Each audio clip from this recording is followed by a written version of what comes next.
This is the Gamecock Corner, brought to you by Randy Jones and Associates, your hot spot for everything you need to know about Jacksonville State football. Time to get the scoop on this week's matchup with your host, Shane Wilson, and the legendary voice of the Gamecocks, Mike Parris.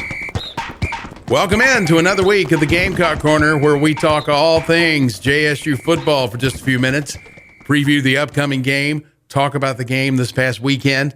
It's brought to you by Randy Jones and Associates. And if you like it and you are watching or listening on Facebook or YouTube, do what you got to do there. Like, follow, subscribe, do all those things. We would very much appreciate it, and it would very much help us out a lot. Now, for the first time ever, I think, and probably the only time maybe in my lifetime, we're going to be talking about the game this past Saturday, and we're going to preview the Conference USA Championship game on Friday night. And it's going to involve the same team, just so we avoid any confusion here. Gamecocks go to Bowling Green, Kentucky this past Saturday, and they drop a game against Western Kentucky, the Hilltoppers. But by winning that game, the Hilltoppers get their spot in the Conference USA Championship game. So they'll be coming to Jacksonville Friday night to take on the Gamecocks for all the marbles in Conference USA, and hopefully a very nice bowl game for the Gamecocks will come out of this as well.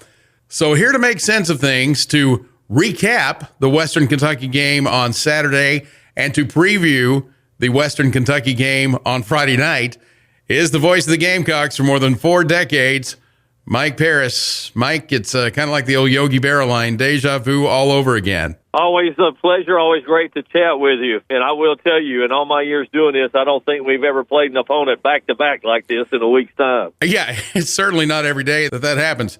Now, look, give credit to Western Kentucky. They did exactly what they had to do. They had to win that game to be able to face you guys again.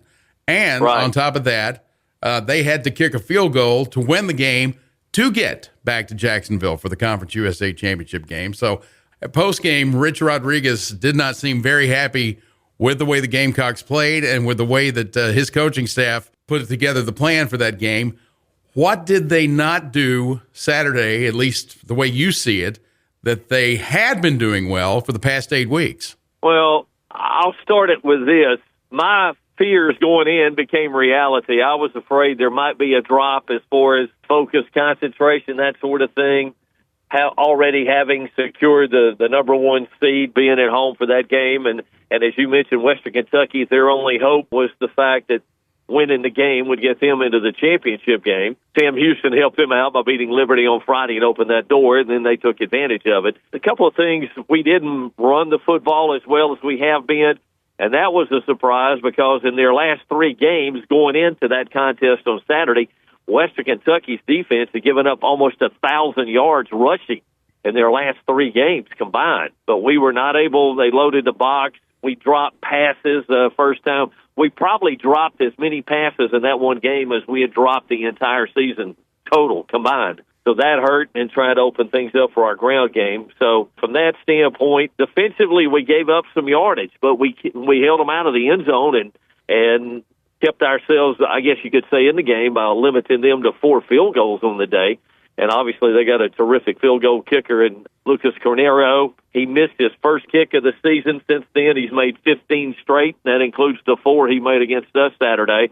And that's a new school record for them. So I think it still just goes back maybe just we were a little out of sync, I think. And I go back to focus and concentration there, maybe slipping, a letdown, if you will, after already having everything in front of us there and capturing that and looking ahead to the championship game then on Friday night of this week. Well, you know, it has been such a great ride so far for the Gamecocks as they have moved up into the FBS subdivision, and they have done basically everything they are supposed to do. And now here you are in the Conference USA Championship game. So now put yourself in Rich Rodriguez's seat for a moment. And you've probably partially kind of answered this question already, but what adjustments do you make for Friday night for the result to be a little bit different than what we saw on Saturday? Well, first of all, I think it depends upon the health of Tyler Huff. Went out in the third quarter with an injury. He was in a boot after the game and was still limping. So I think that is the first thing, and that determines, I think, a lot of what goes in. Now, you got a guy to back up who has experience. He's 2 years into the system there in Logan Smothers, and he made some things happen when he took over there in the second half, led us to a touchdown drive, and, we led to the final 3 seconds of the game. I think probably you'll see us try to do more with the ground game, try to do some things maybe to keep them off balance, but to open the game, ground game up.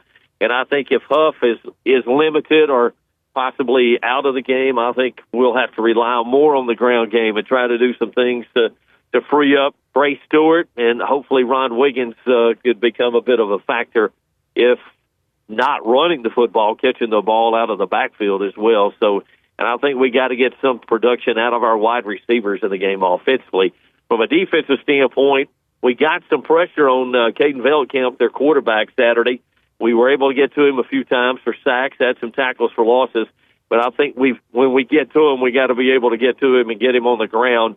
For a guy 6'6", 230, 235, he is quite nimble. And to me, I'm not saying he is this guy, but he reminded me a lot of Carson Wentz on Saturday with his size. He made several throws, strong throws across the field from up one sideline to the other sideline, the other hash mark, and just zipped it. And we got to be able to slow him down in some form or fashion, I think, Friday night as well. Well, Friday night is the reason that those guys go through everything they go through in August and then the grind of the season to get to that championship game, and we're going to have it for you here. Pre-game at 5, kickoff at 6 from Burgess Snow Field at Amherst Stadium.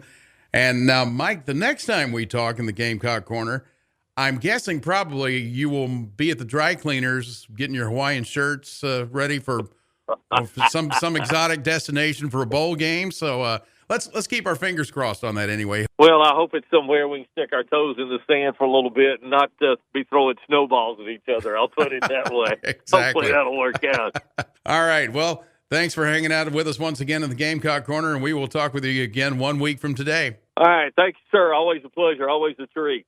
Go Gamecocks. Hey, if you would like tickets to the Conference USA Championship game at Burgess Snow Field at Amherst Stadium on Friday night, they are still available. Not many of them left, so make sure you get there quickly to Jax State Sports. That's JAX Statesports.com, and you can get your tickets right there. We'd love to see you on Friday night, and we will most definitely be talking about it in the Gamecock Corner, along with where JSU is going to go bowling 1 week from today. It's brought to you by Randy Jones and Associates. Hi, I'm Randy Jones, your hometown trusted choice insurance agency. Randy Jones and Associates knows the playing field, and we have been proudly serving communities across North Alabama for 46 years. Having the right protection on the field is important. The RJA team of experienced agents will help you find affordable, customized insurance coverage for your family, business, and future. Stop by a local Randy Jones Associates office for a free, no-obligation quote or complimentary policy review. Join us next week for the Gamecock Corner, brought to you by Randy Jones and Associates, a production of WKXX Sports.